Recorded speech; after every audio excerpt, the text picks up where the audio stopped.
Hello, everyone. Today's message is going to be entitled Destiny and Protection is Greater Than Material Wealth. Okay, I feel a need to release this message because I struggle with this from time to time, as a lot of the time, most of us are in darkness to who we are, what we were created to do, but we know that we are connected to something, but the full picture of our future reality isn't fully exposed to us. We just know that we were promised wealth. We were promised, a legacy of riches and wealth, right? Being a child of the Most High. That is your God given right to be wealthy. Okay, so what happens is we get this wealth concept misconstrued with the wealth concept that has been given to us by Europeans, by the Western world, of what wealth is. Okay, so we can get caught up in these illusions at time of feeling as though we haven't arrived because we don't have the money in the bank account and we don't have our financial independence and ownership. Okay, so those things can begin after so many years. When I was young and I was into it, it's fighting the forces and moving forward, knowing that I would see the throne. You know what I mean? Always knowing that I would see the throne, and knowing that that there will be obstacles to the throne and to glory. So I accepted that mentality, the hero's journey, the Epic of Gilgamesh. It's all about the obstacles and then the triumph of the hero. So I was very much in tuned and aware of that reality. So early on, I was okay fighting the good fight to the throne. But as you get older, you're like, hold on, what the hell is my riches now? What's going on? Here I am at such and such age, and I have not gotten the things that I thought I would acquire. What is going on? I've had victory all throughout my life. You could be like, I have victory. I know I'm connected to God. God's always moving things and shaking things, and things are always manifesting. I know I have the supernatural connection, and I have a purpose, but where is my wealth? Okay, so this is the constant deception that I'm sure not only me, that you have to battle with too. And it's because we are constantly fed images subconsciously, whether we want to believe it or not. When we go online, we're on social media, these images, even though we have our reality of what wealth is, and we know that we are wealthy because we're connected to the kingdom, when you're constantly seeing images just by scrolling or passing by, you're constantly seeing these images of what wealth is supposed to be, right? And what you've been programmed most of your life to believe what wealth is, it begins to work on you. You know what I mean? So I'm here to tell you that destiny and protection is greater than material wealth. And I'm going to give you some examples. Okay. So one example that came to mind, which I could probably use any story to depict what I'm trying to impress upon you. So basically, we had the guy who created Cash App, right? Young man, he passed away, I think about 2 years ago or something. He got killed.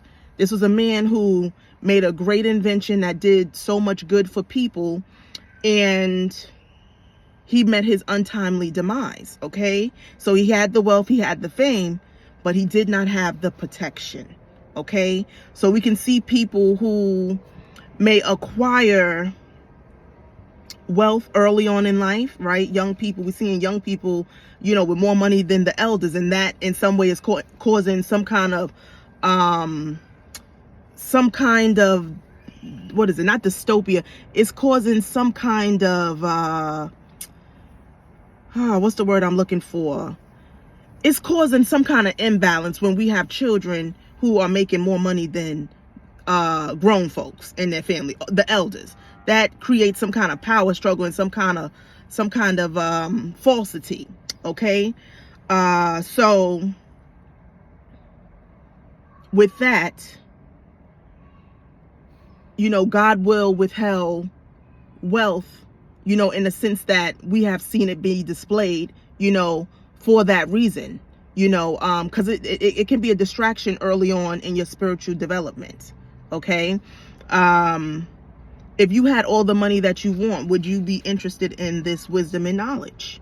No, we picked this up because we needed the tools to engage life, So this wisdom was here for us, which wisdom is the true wealth, right? Because now if this young man had the wisdom, he would have saved his life. He would have been able to preserve his life and live until old age. But he lacked wisdom and he lacked protection. So I want for you guys not to take those aspects of wealth for granted.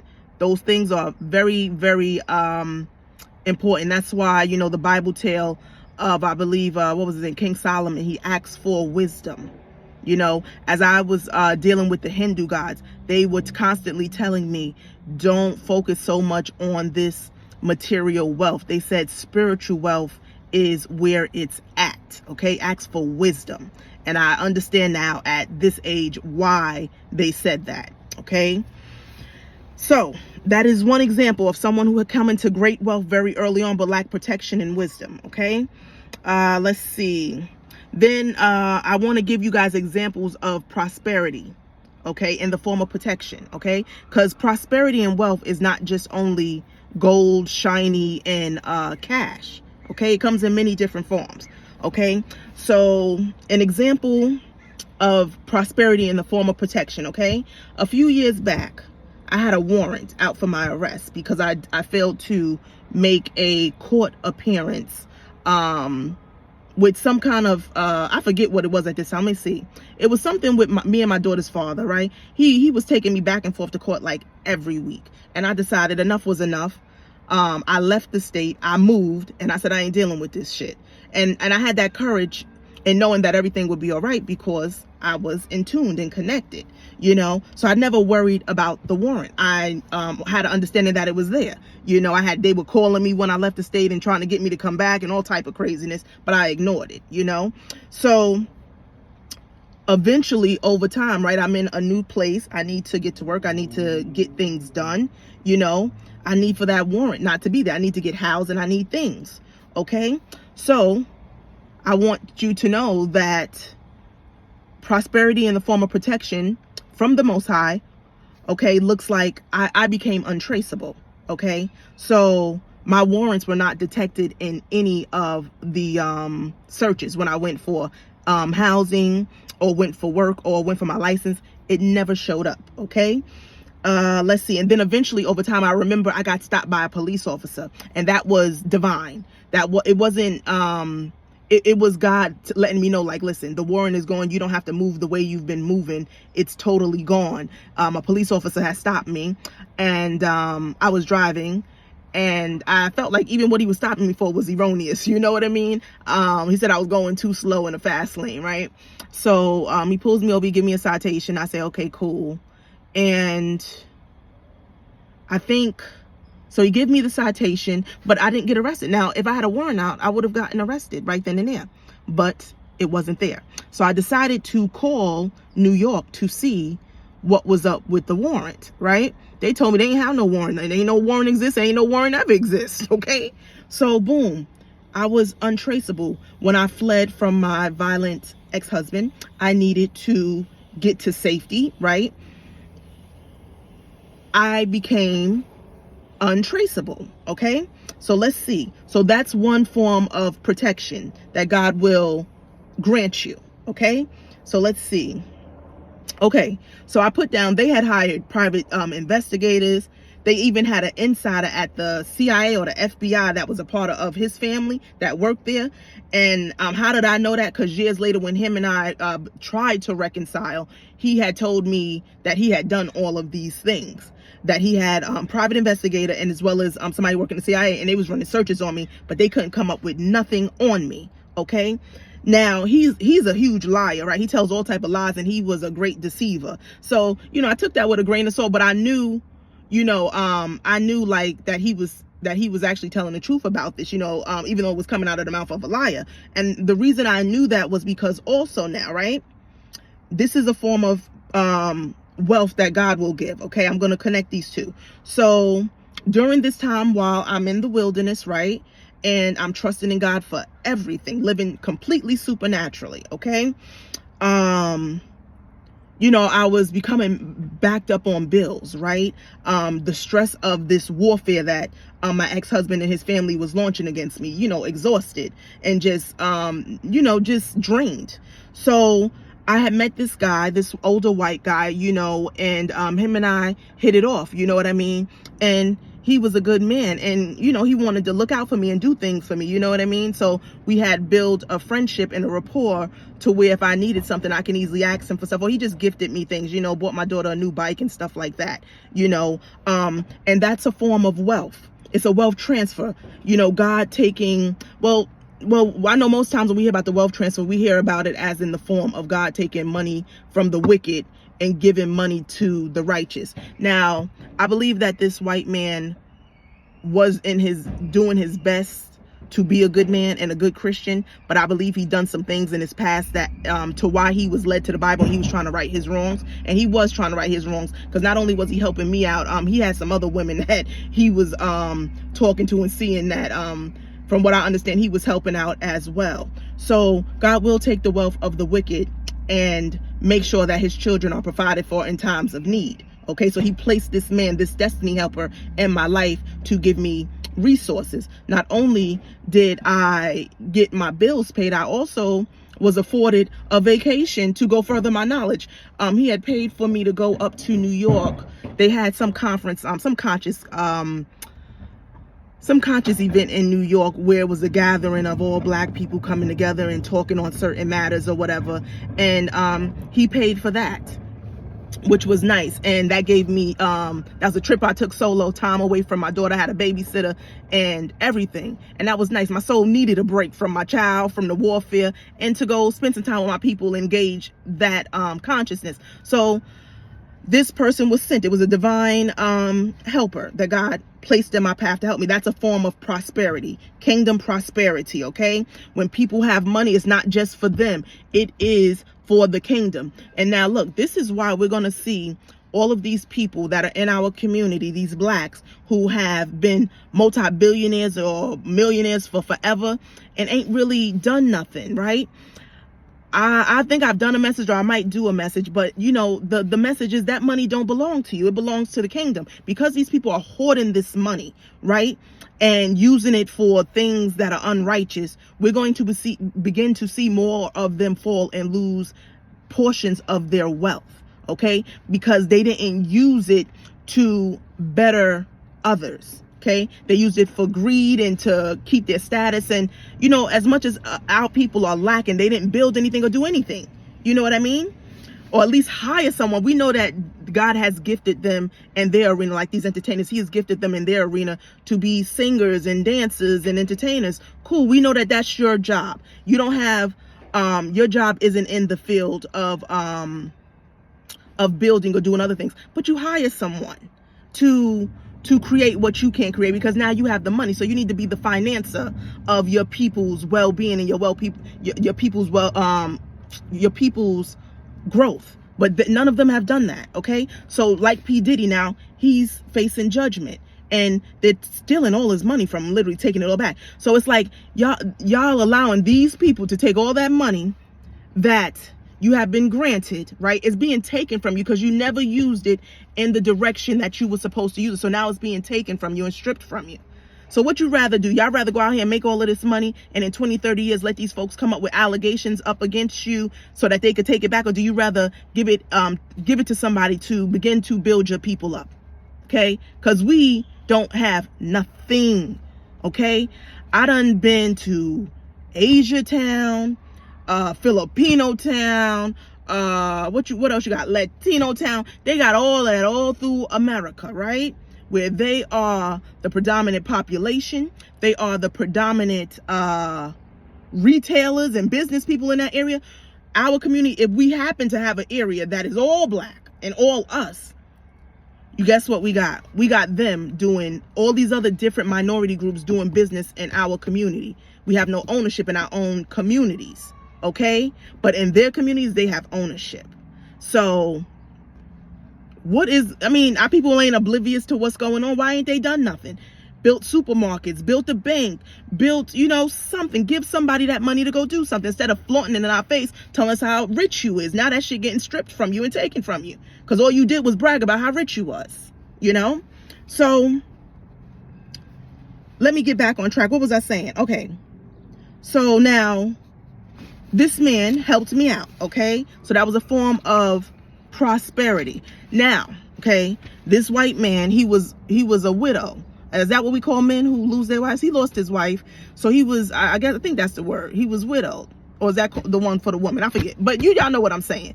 He was without wife. And he had like a niece that watched over him and watched his money and stuff like that. Because, you know, she had her hands in his pockets.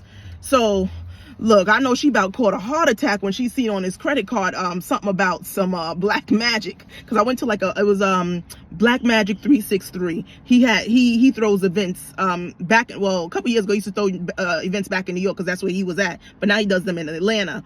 And I went to one of his events, and girl, do you know they seen that Black Magic 363 on that credit statement, and she went into full-on investigation mode. She needed to know who the hell was he dealing with, okay? And he told me they launched a whole background check on me, and sure enough, he said, well, we couldn't find you. You were not there.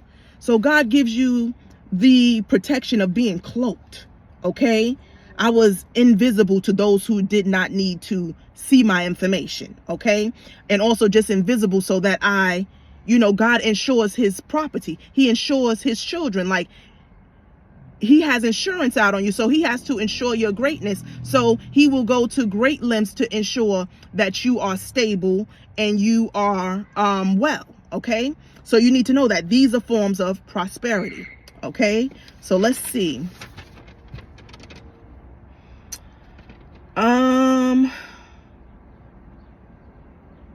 Okay, so then I had put, the gods had paired me with him so that he could finance the kingdom. Right? The way they paid, so he was into the Bible and stuff like that, right? So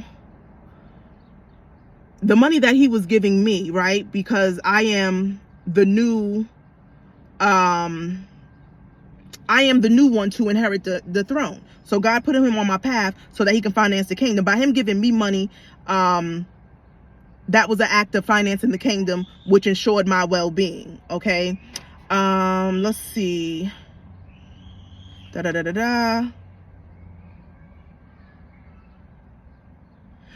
so yes, I just pretty much said, so if you can't get cold, hard cash in your hands, prosperity will come in those ways. So that was through a destiny helper. It may come through in another way. So I have another scenario, okay? Let's see. Okay, I don't know where I wrote it at, but I'm gonna go ahead. So basically recently, I've been having issues with my car. So I went to the dealer, and I think they did an oil change, and then they checked my car, and they said, they checked my tires. They're like, oh, do you want us to rotate your tires? I said, sure, whatever. I know that they going in to look for something, obviously, see where they at so they can recommend something, but okay, whatever. So they go, oh, we recommend you getting your tires done because they're getting low and they're about ready to get done. So at your next oil change, come in and get them done, So now this is in my conscience. I'm like, okay, now I gotta, be ready for tire repairs.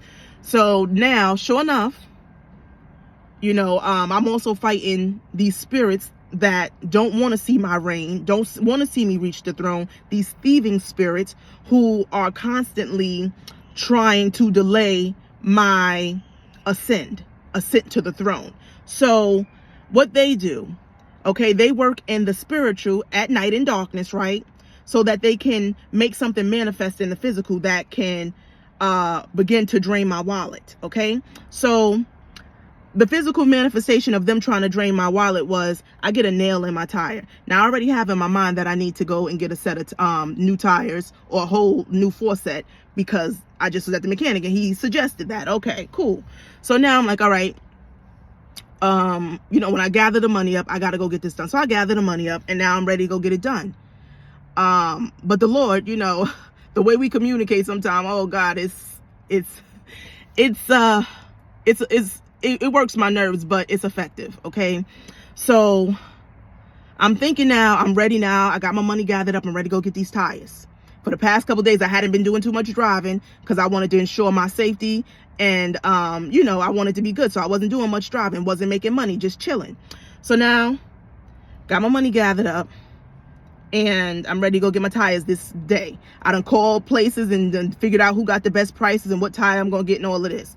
So now as I begin to get ready to go to certain places and get my tire done, the Lord, you know, nudges me through our form of communication, and he says, no, don't go there. I'm like, what the hell you mean don't go there? Now as soon as I'm ready, I got the money, now it's don't go there. What the hell you mean? You know? So this, I started getting drained now because I'm like, I'm ready. I'm finally ready. I got the money. I'm ready to go get this done so I can move forward with this car, you know, and move forward. So then I begin to look. I say, okay, so he doesn't want me to go here. It must not be good tires, or maybe they don't do good service. I begin to start looking at reviews and seeing why God's telling me not to go to this place and where should I actually go to get my car done. Let me look at all these different tire places and find some place that do good service, okay?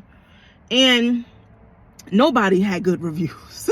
Nobody. And that's another thing we're going to do a video on American exceptionalism, and American greatness has greatly declined. I mean, people are not giving good service at all. Nowhere. In restaurants, at repair shops, nowhere. Okay? So we're gonna tackle that. So the reviews are awful. So now I'm feeling like, damn, where the hell do I go and get my tires fixed? I need to keep moving, you know? So then this is the power of God now. Okay? So I lose time. I'm traveling now to a place that I thought I was going to go to. God, when I looked up, I'm like, how the hell did I get over here? I was just on this road. I got teleported to another road, right? And I seen this other shop. So I look up this shop that was specifically dealt with tires, and I read his reviews. He'd been in the community for like 50 years. I'm like, okay. And it's pretty much good reviews or whatever. So I said, okay, let me call him. So I called him and we get to talking, and he telling me his pricing and stuff. I said, okay, sounds good. I'm getting ready to come in. So I get ready. I go there, and he said, give me a few minutes. You know, as I'm going in, good energy. You know, he's smiling. He's an older guy, but he's youthful. And, you know, he sounds like the people that's in there. These are his regular customers, and he knows his stuff. He's experienced. Okay. He's someone who's secure. He don't need to rob and steal and get his quotas up for the day. He good. You know what I mean? He gonna do the right thing. So he said, give me a few minutes. I'm gonna check your car. Goes check my car out, comes back. He says, what makes you think you need a new set of tires? He said, those tires are good. He said, you got at least another 8,000 miles on them. He said, if only your problems was as simple as this. He said, you know, it's going to cost $20 to just plug it, and that's it. So look, I was ready to go spend $800 that day when, you know, to complete the manifestation of these wicked ones who worked in darkness to create this physical manifestation of this tire, and knowing that my mind would have went into automatically buying 4 sets. And that would have drained my wallet, possibly caused me to be in lack for the remainder of the month or something like that. You know what I mean? God guided me to the right person, the right place, to where that man wasn't greedy and said, oh, because she asked for tires, I'm gonna give her tires. No, he looked at him, said, no, they don't need it. $20, plug them up. You see what I'm saying? So this is an act of God showing you and giving you prosperity. I had $800 extra that month because I didn't have to take care of what I thought I needed to take care of. Okay.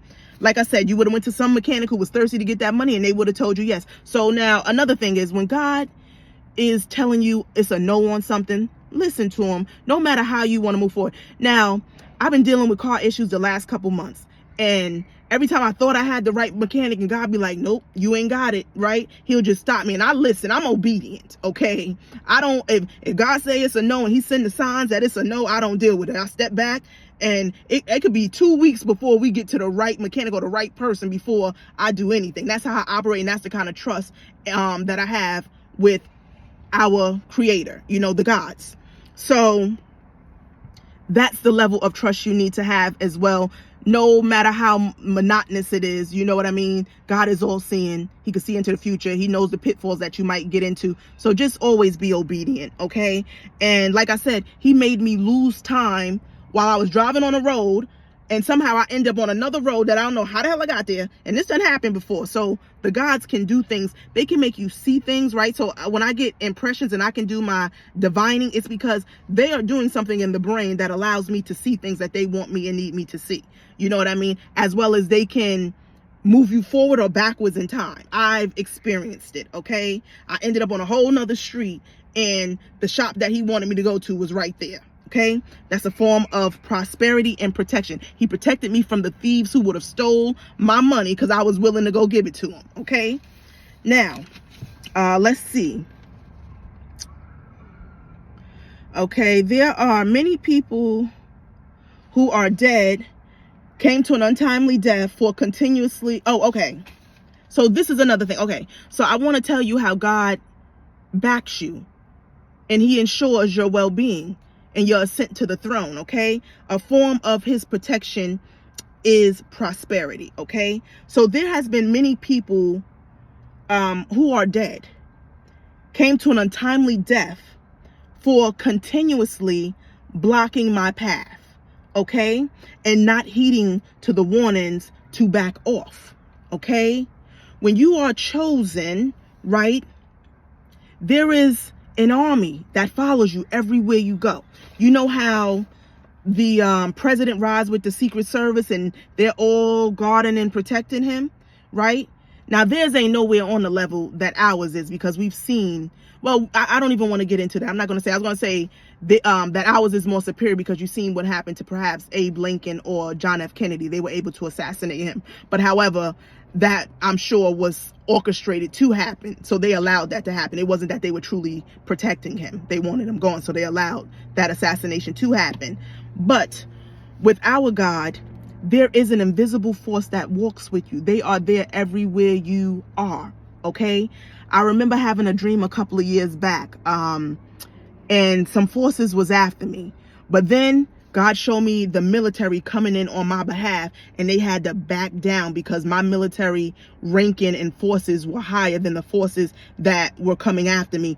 And it was like a whole bunch of them in black and white, and they came in and got me out of hiding and walked me right through the doors of the building where all the assassins was, and they couldn't touch me.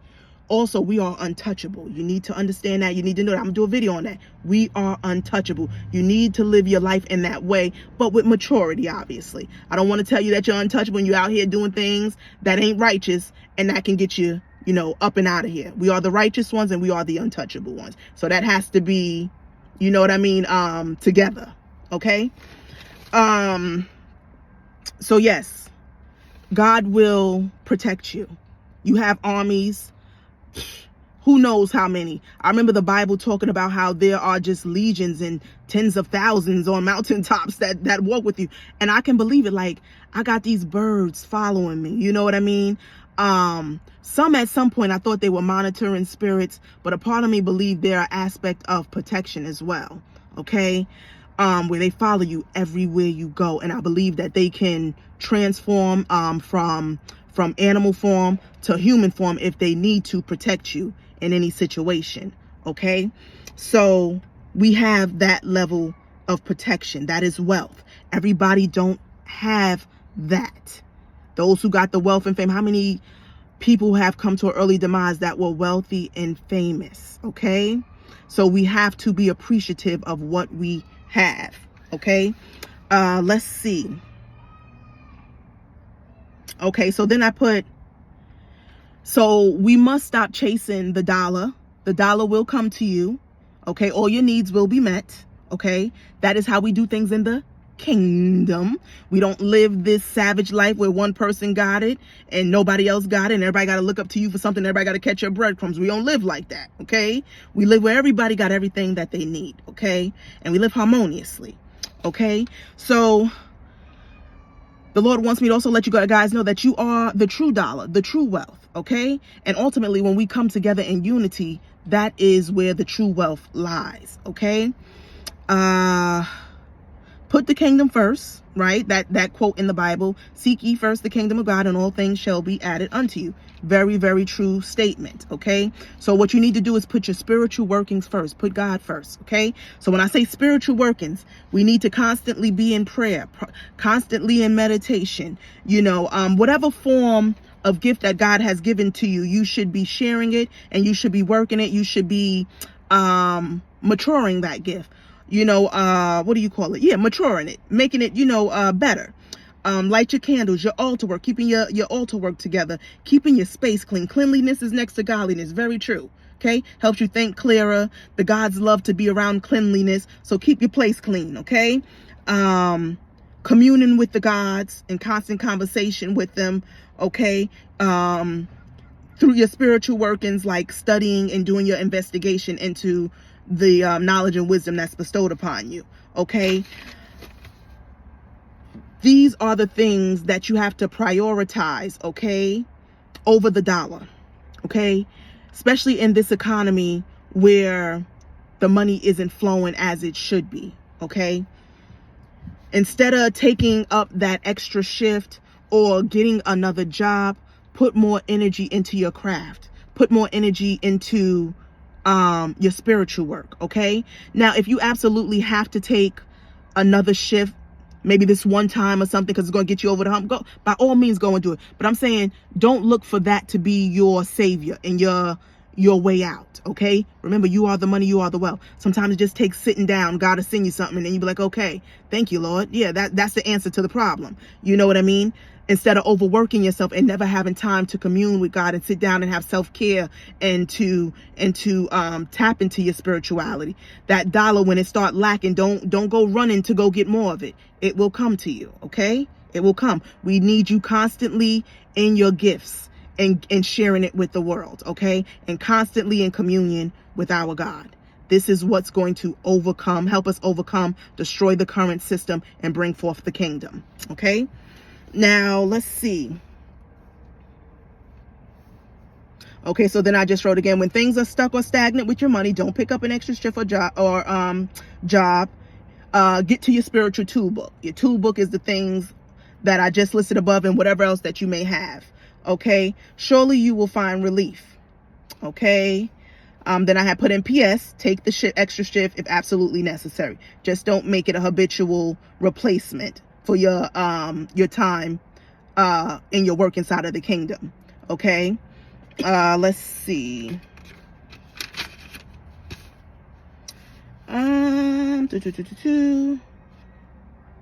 Okay. And in conclusion, and this, my people, is how highly the gods think of you. Okay. This is your wealth. Your wealth is your divinity, your connection to the heavens, being able to pick up that phone all the time and call the heavens and say, hey, I might not have a bank account full with millions of dollars that ensure that everything's going to be okay, but I got a connection to the heaven and they make sure everything all right. May take some time, but they on time. You understand? They on time. So they will go above and beyond to ensure your well-being. So fret not. Okay. And kill that false vision, illusion of wealth, health, and prosperity that has been given to you by your oppressors. Okay. Your destiny in the kingdom. Wait, your destiny in the kingdom is, your destiny in the kingdom is greater than the illusion that has been given to you by the oppressor, which his kingdom only leads to death and destruction. We see what's happening now with Little Dirk. They done built him up so high, right? And now they ready to take it all away from him. It's deceitful, his kingdom, his vision of what wealth is. So again, the kingdom's vision, the kingdom's ways of wealth is greater, okay? And I think that is it. But I know there's one other thing that I wanted to share with you guys. And it basically, I don't know if I can find it, but it was just basically on that you will have your wealth. Again, those who have great wealth within the kingdom, they are guardians. They are actually just guardians of the wealth. The wealth don't belong to them, right? Those who possess great wealth in the kingdom, they are guardians. It's not theirs. The wealth, true wealth of the kingdom belongs to all of its citizens, okay? And that's how we are to operate from here on out. So know that, okay? Anyone that the Most High gives a whole bunch of money to, it is to ensure that those kingdom citizens are taken care of. Know that, okay? The kingdom is greater. Peace.